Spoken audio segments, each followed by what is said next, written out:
पोरगी बिलबिल झाली नाही नाही पाहून पण दाखव काय राव पाहुणा पाहुणं हा. ती कशाला आणलं मी तिला न्यायलाच आलोय ना तुला बोलू हा. का अरे बाबा. अहो, तिलाच न्यायला आलो हो.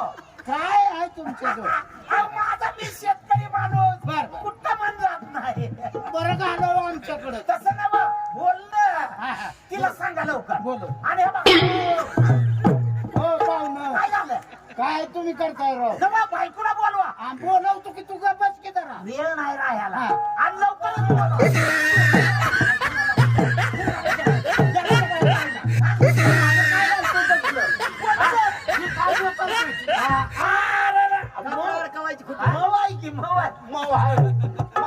तुझी आईचा शेणा कसला पाहुणा आहे? असू द्या मामा कळतो का तुला ती लाकूड कशाला टोचवतोय ना मला वाटलं तुम्ही मागं तिकडे तोंड केलं का बैलाला डोचवायची सवय आहे.